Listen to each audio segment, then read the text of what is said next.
সুধীমণ্ডলী, দেশে বিদেশে TV Toronto studio থেকে আপনাদের সবাইকে স্বাগত জানাচ্ছি পয়েন্ট অফ অর্ডার অনুষ্ঠানে। পয়েন্ট অফ অর্ডার আমাদের সেই অনুষ্ঠান যেখানে আমরা আপনাদের বিভিন্ন জনপ্রতিনিধিদেরকে আমন্ত্রণ জানাই এবং তাদের সামনে তুলে ধরি আপনাদের জিজ্ঞাসা এবং তাদের কাছ থেকে জানতে চাই তাদের অফিস থেকে যেসব সেবাগুলো প্রদান করা হয় সেসব ব্যাপারে। আমাদের আজকের অতিথি বিচেস ইস্ট ইয়র্ক আসন থেকে নির্বাচিত অন্টারিও প্রভিন্সিয়াল পার্লামেন্টের সম্মানিত এমপিপি জনাব Arthur pots. Arthur, welcome to our show. Thank you, Rizwan. Pleasure to be here. Thank you. So good to see you here. Arthur, we'll talk about the services and all the good things that you're doing for our community. But I wanted to start by going back to about 35 years back, a young Arthur Potts, probably right out of university. What were you thinking? Did you ever foresee joining politics, or how did you come this far? That's a great question, and sometimes it's tough to put yourself back that far. But I grew up in a political family. My father ran twice for politics in 1963, 1967 for the Liberal government of Ontario, and he wasn't successful. But I spent my life campaigning with various fantastic Canadians like Donald S. MacDonald and Dennis Mills. And so I was schooled in politics. So I always thought it was something I was going to do. And then 20-some years ago, I ran for city council. Right. And I ran, not successfully, but it was an incredible journey. And I enjoyed the campaign. And then 2 years ago, I wasn't expecting to run. But as it turned out, they didn't have a candidate. They asked me to run. I said, I'll do it. They didn't think I would win. Okay. And it was like a surprise. I wasn't planning to do this. They said, we do not have a candidate. Would you just, you're not going to beat the incumbent. Okay. But we worked hard. I love knocking on doors. And we ended up being successful. And I found it's been the greatest pleasure. I've found a place in my life that I'm very, very happy about. Yeah, it's nice that you mentioned about the election time, because I still remember a lot of work that you put behind this, going on in neighborhoods and everything. And I think that's how you got to know so many Bangladeshi people in this community. Absolutely. I mean, one of the first strong commitments I made was in Crescent Town to a whole group of parents who were concerned about the bus, that they didn't have a chance to have their children to go to George Webster's school from the Crescent Town school. They wanted a bus, and the school board wasn't going to give them a bus. So I said, early in the campaign, I will help you get a bus. Frankly, I had no idea how I could do that. But I made a commitment, and you know what? September 1st, those kids had a bus, and they went to school in a bus. And that's because I made a commitment, and we fulfilled it. And I think this is what's amazing about your politics, as far as I know, that you made commitments that otherwise people thought, is he going to deliver? But then somehow you managed to deliver. I always wondered how. But you're also involved in a lot of, some organizations in the capacity of advisor or as a close friend, a lot of Bangladeshi organizations. Well, I've been working with people in the community who come to me and say, for instance, I want to do a trade fair. Can you help me? So we put resources in the government behind them to get brochures, to get staff, to talk to them. We have an opportunity to do trade with Bangladesh, trade in textiles coming this way to Canada, but in agricultural products like skim milk and soy beans and other grains that could go back the other way. So we're trying to build connections between the community. That's really, really important. Right. And in your capacity as a member of parliament, provincial parliament, you're also, I believe you are the parliamentary assistant for the Ministry of Agriculture. Well, I was for the first 2 years, but last summer I became the minister's assistant for environment and climate change. So, but I still maintain these interests in the agricultural world. So I have great friends across Ontario in agricultural communities, and I learned about all the Bangladesh experts in agriculture who are here. Right. I've developed relationships. There's a whole community of agricultural people here, and we think there's an opportunity to engage them both in urban farming, but maybe there's opportunities for them to leave downtown Toronto and go to rural Ontario and participate in rural agriculture if that's what they want to do. Right. So I'm trying to make those connections. Right. And does the provincial government has any program in place to encourage people who want to go probably outside the major cities and actually invest their time and energy and probably money in agricultural developments? Well, that's what I've been trying. I want to set up a trade fair, and I want to have it in the middle of this community, maybe at the Dawes Road Legion, where all the various associations, the Dairy Association, the Grain Farmers of Ontario, the Beef Farmers, all they can come and say, here are opportunities outside of downtown Toronto. If you want to get your hands dirty, get into the dirt, grow food, grow animals. If that's your passion, we'd like to have you. We have a problem that too many people are coming from the country to the cities, and not enough people are staying in the countries. And so if we can encourage people who are newcomers to Canada to want to go back to the country to do things that make them happy, we should do that, and I'm working to do that. Right, and this is a very good point that you made, because obviously people who come here, first they go through a few years of settlement, and I think that is the most important period of their life when they need support from the government or from any agencies that can actually guide them through different process. So it's good that you're thinking that way. Yeah. I also know that you are involved, or you're very passionate about the International Mother Language Day monument that is about to get built. We had a few conversations. And the work that you've done on this has been exemplary, and helping bring the community together on a contest to see what the monument could look like, and then try to find ways to raise money. I think it's something we need to do, because what the Bangladesh people have done is to bring a spirit of how important mother language is.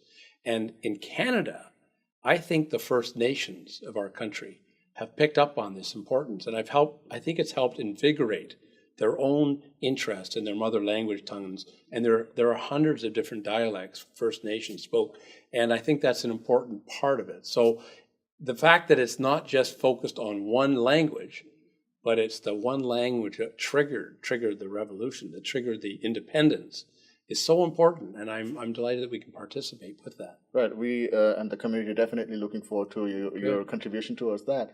Now, we've talked about your engagement with the community outside Parliament, but I'm sure there are a lot of things going within the Parliament, four walls of the Parliament building. Tell us about a few of the major developments that you have experienced in recent times. You know, one of the great pleasures I had, and I believe you were there, when we raised the Bangladesh flag at Queen's Park for the first time. And I got to hear, I think it was the first time I heard the Bangladesh anthem sung. But all the people who were there, as we raised the flag at Queen's Park, that was a very important moment. And then we sang "O Canada," and we recognized that that's part of the charm of our country, is the way we can envelop the different cultures from around the world and celebrate them at the same time as we build our own communities. So we did that. And then just last week, as the House rose, we passed a bill, Bangladesh Heritage Month. So the month of March now in Ontario is officially recognized as a time when we can celebrate the heritage of Bangladesh in Ontario. And I want to thank my colleague, Lorenzo Berardinetti from Scarborough Southwest, because Lorenzo, that's something he wanted to do. And I've already used up my private member bill time, right. And he had this idea. And so he raised the issue, put the bill forward. We all spoke at it at second reading. He spoke to it at third reading. And just last Thursday, the Lieutenant Governor of the province of Ontario signed the document that said the month of March, when we can celebrate Independence Day from Bangladesh, will be Bangladesh Heritage Month in Ontario. So I'm very delighted about that. This is a huge achievement for us as a community, and obviously for you and the other members of parliament that we have as our representatives. Okay. Thank you so much for that. Now, I'll just like to go back to that raising of Bangladeshi flag in Parliament. Tell us a little more about the significance of this for our audience. Well, we do have opportunities for many communities to do that, but it was the first time, I believe, that the Bangladesh community had an opportunity to be at Queen's Park to do this celebration. And as part of that celebration, the Speaker of the House, who's nonpartisan, he speaks about the significance. All representatives of the various parties, all three parties, have a chance to speak and talk about how we cherish and recognize the culture of various communities. And in this particular instance, to have the Bangladesh flag raised, green with the red spot in the middle, right. And it was spectacular, and I was delighted to be there as part of that. Right. Now, for many of us, the three-tier government system in Canada is very confusing, or we always wonder where to go for specific services or support. Could you just give us a little information about what services or what areas are under the provincial government, and for what type of services our community people should go to your office. No, and I appreciate that. We like to think that city governments look after potholes and local transit and street work, and provincial government is more involved with health and education and major infrastructure, highways, schools, hospitals, those kinds of things. Identity. I know I have a lot of people come to my office. They're trying to get their birth certificates, their citizenship certificates and such. We can facilitate that. But when you go to the federal level, it's about international relationships and the relationship between the various provinces. So in the province of Ontario, we focus on those things I identify. And the big thing we're doing right now in the hospital renewal, Michael Garron Hospital, we're looking at a significant rebuild in our community, building up Maine and Danforth as a significant transit hub where we're going to put 15-minute service on the Lakeshore and on the Stouffville line. So we'll have a really, really well-serviced transit community right here in Beaches East York. Right. Now, I'll ask you a question that may be still the issue is in the making, but we talk about it a lot and we get very passionate about this. A lot of people refer to this part of the city, especially this between Maine and Danforth, all the way to Victoria Park and Danforth, as Bangla Town. It's not official though, but people are very passionate about it. What kind of support we can expect from you and your government if we want to move and seek recognition of this name? That's great. I mean, this whole area, it's a city road. So we get back into that jurisdictional question. It is the Danforth is a city road, and I'm working with both Councillor Mary Margaret McMahon and the councillor to the north to find a way that we can maybe designate a section as Bangla Town. But we're going a very significant event next year. We are going to celebrate Canada's 150th anniversary. And I've been encouraging associations like BCCS and BCS to apply for funding so we can have a celebration of the Bengali community in the Danforth and do a festival that will bring attention to this community. I would love to see the book fair. Every year I go to the book fair and I'm so amazed at the literature and the importance that your community puts on literature and reading and poetry and writing. So we can do that festival maybe outdoors under tents and take over this area from Victoria Park to Maine on a significant. My friends in the Greek community do it down in the Danforth, from Broadview to Carlaw. We should do that here. You know that Bangla is the number 2 mother language spoken in my community. And I'm very proud of that. I think it's really significant that we welcome this community here, that they've settled here, and that they're making such a great contribution to our community here. Right. We'll definitely look forward to having those celebrations around the neighborhood. Now, probably my last question today is, it's already 2016 is gone. We're approaching 2017.